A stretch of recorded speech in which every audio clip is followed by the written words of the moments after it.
Well, hi folks, coming to you today from Bristol, Virginia, just over the state line from Tennessee, and here to talk about location recordings. And that story, it doesn't only begin in Bristol. A lot of people call it the place where the big bang of country music happened, or the birthplace of country music. It's an important place, but there were other places along the way that were also really important. So our story today begins not here, but in Atlanta, Georgia, at the firm of furniture dealer Polk Brockman. He was part of the fledgling retail record business with a sideline role as a distributor for machines and records from the OK company, O-K-E-H, that's spelled. Since record players were furniture, it made sense back then for companies to market them in that kind of retail situation. Brockman worked with Ralph Peer, a talent scout, recording engineer and record producer in the field of music in the 1920s and 30s. Peer pioneered remote recording of music when in June 1923 he took recording equipment to Atlanta to record regional music outside the recording studio. So in 1923, Brockman suggested to Ralph Peer that the company record Georgia fiddler John Carson, also known as Fiddlin' John Carson, a regional star of fiddling conventions. Around June 19th, Carson made his recording debut in an empty building on Nassau Street in Atlanta, cutting two sides, the little old log cabin in the lane and the old hen cackled and the rooster's gonna crow. Peer called the singing pluperfect awful, but he was persuaded by Brockman to press 500 to distribute locally. The recording immediately sold out from the stage of the next Fiddlers Convention on July 13th. And Peer, realizing Carson's potential, immediately invited Carson to New York for another recording session. There's more to the story, and we'll go inside the museum. Peer would eventually work with more artists whose performances were rooted in vernacular music, home music, the kind played for square dances, shared in churches and on porch singings, and rural and otherwise out-of-the-way places. There turned out to be a lot of interest in these down-home sounds, perhaps from folks who had moved from the country to the city and were eager for a nostalgic glimpse of the good old days that they nostalgically recalled or imagined. Marketers called this material old-time music or hillbilly music, using an existing stereotypical term for a backwoods character. The hillbilly figure was already known from local color novels and other media. Dr. Bob Cantwell once hypothesized that the hillbilly is a black-faced minstrel figure, but with the top half of the makeup gone, leaving the rube face of a hillbilly's scruffy face, kind of like me today, but you can't see it because of my mask. All right, folks, home office interlude here. We're in color for a moment. After this episode with Carson, Brockman, and Peer, it became clear that there was money in hillbilly music, a lot of money. So Ralph Peer was a part of shaping this recording history, not just the artists and who was chosen, but also the way the mechanism worked. In his hiring deal with OK, he didn't ask for a salary, or maybe it was like $1 a year or something like that. But he wanted a percentage of the song royalties for each artist that he brought to the company and for each recording. So when the recording sold, Peer got a percentage of every single one. As the sale of recordings mushroomed, speculators like Peer got rich, very rich. This system meant that A&R men like Peer went out to beat the bushes for new artists and new songs. Again, it's supposed to be old-time music, but they needed new material, or else they would have to pay. There would have to be royalties paid to other people to record their songs. And oftentimes, Peer, when he was working with artists like the Carter family and other folks at the Bristol sessions, you can see clearly in the registers that when it says copyright for this song, Peer, Ralph Peer. So let's go back a little bit to 1925, where this is a case that shows hillbilly music at a crossroads. The Death of Floyd Collins is a song written by Andrew Jenkins. It's an event ballad, it's a newly composed song that tells the story of recent events. The Wreck of the Old 97 is another example of them. Their train wreck songs are pretty common. new events. Clearly, these are not 16th century Scottish ballads. They're new ones. And so this is, but the tradition of event ballads goes back. You have events, about ballads about murders or about various things that happened that are very old. So it is a very venerable tradition. Anyhow, Andrew Jenkins wrote this event ballad about Floyd Collins, a young man who died in 1925, not really doing anything heroic, but he was trying to find a more commercially viable entrance to expand his family's tourist cave industry, or their business. They had a cave and they charged people to go in it and check it out, like Lurie Caverns or something like that.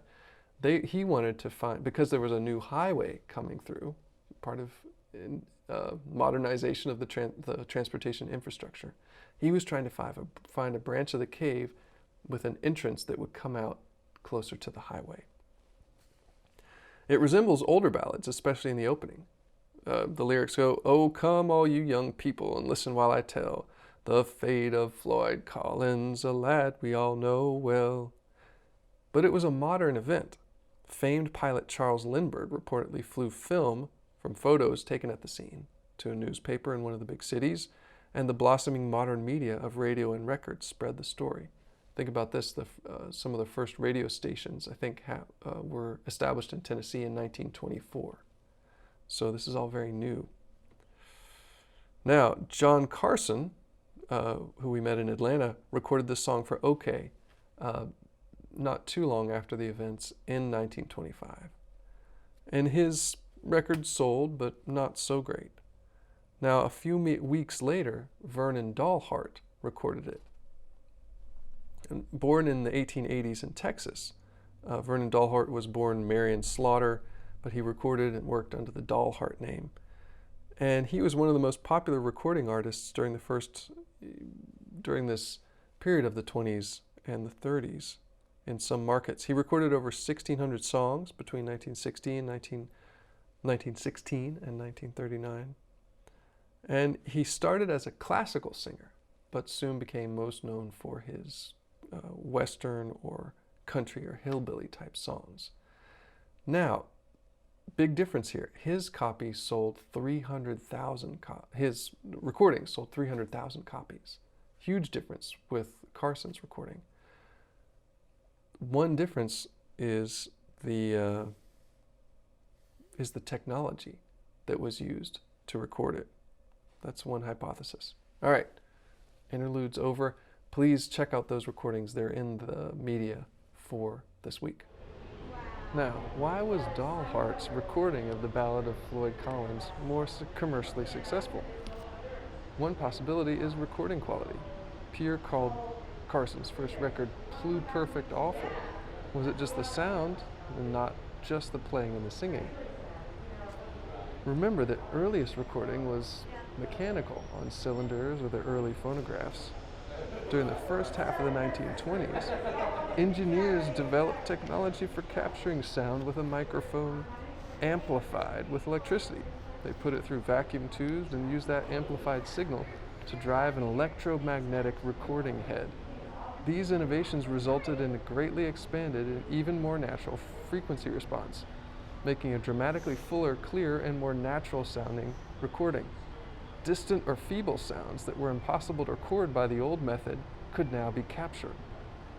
Victor and Columbia licensed the new system and began issuing electrically recorded discs in 1925, the same year of both Death of Floyd Collins recordings.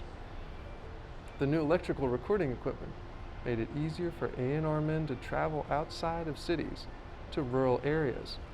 But what about the music going on in cities? The new recording technology also affected urban music. This recording of I'm Comin' Virginia is a great example of the crooning style and the wider dynamic range of solo group interaction that could be captured and replayed by this new equipment. Hey folks. This electric setup, including a Western electric microphone, was the equipment that Ralph Peer, now working for the Victor Company, brought and installed in the upstairs floors of the Taylor Christian Hat Company here in downtown Bristol. Overlooking the boundary, running here down the length of State Street between Virginia and Tennessee. Bristol was the largest urban area in the southern Appalachians, 32,000 people in the late 1920s. It was larger and more accessible than Asheville, where Peer had recorded for OK in 1925. Then as now, the Tri-Cities area was a hotbed of musical activity. And Peer had likely heard about the musicians here from others in the recording business. 13 acts from the region had been recorded in larger urban studios before his Bristol trip, including Ernest Stoneman, Charlie Bowman, and the duo of Grayson and Witter. The community was excited about all this musical activity, and newspapers celebrated the recording sessions before and after they happened. The Victor Company will have a recording machine in Bristol for 10 days beginning Monday to record records. Inquire at our store.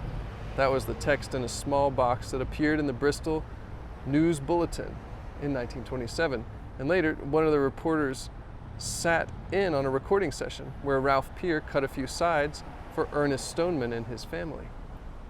The Stonemans were locals, well known in Bristol, and had a successful career with Victor already. He received from the company $3,600 last year as his share of the proceeds on his records. In other words, about 3.5 times the average national wage. Now, these words in that newspaper did it. Starting at 9 o'clock on the morning of July 28th, musicians by the score showed up at the Taylor Christian Hat Company building here on State Street. Virginia on the north side, Tennessee on the south side, and a lot of musicians waiting for their chance. ETSU professor Ted Olson, in his research into the Bristol sessions, finds some problems. Peer was biased. As we discussed before, he was an A&R, an artist and repertory man, and he was pushing for new material to make money.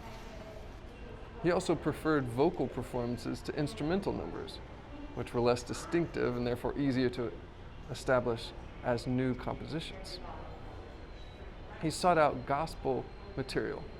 I'm not sure why. Maybe he thought it would sell better, maybe he just liked it better. Some scholars question then the recordings as a representation of Appalachian music or music of this region in some ways. It's a Ralph Peer curated version of the music and a money-making venture. It's not a museum or an archive. Olson goes even further to suggest that Peer was trying to create a new genre of popular music and commercial music. Despite the descriptions of the music as pre-war melodies, or pre-World War I, and mountaineer tunes and old-time music, Peer says he shaped the sound significantly. My policy was always to try and expand each artist by adding accompaniment or adding a vocalist. So the Bristol sessions are not really an archive, but more like a secondary source of some kind. They're not a primary source. Well, we'll discuss more of the personalities of the sessions at later times. There are plenty. And there are more of Peer's ilk out there too, other A&R men, and they were all men back then, who sought similar hillbilly or old-timey material to record in rural outposts and then to sell in other places. The Johnson City and the Knoxville sessions yielded all sorts of amazing material. For example, the Tennessee Chaco Drops, an African-American band whose recordings we've already heard were recorded in Knoxville. We'll end with one more question. How do the musicians who played at these sessions get to the recording locations? Well, a recent thought on that from a colleague pointed to a spot like this, the train station. The Clinchfield and other lines would have brought people from the Corbin, Kentucky area down to Bristol. The Driving to Bristol article by Dr. Richard Hood addresses this question in an imaginative way. In recent years, Hood has written some historical novels about our region, exploring fiction as a way to discuss history.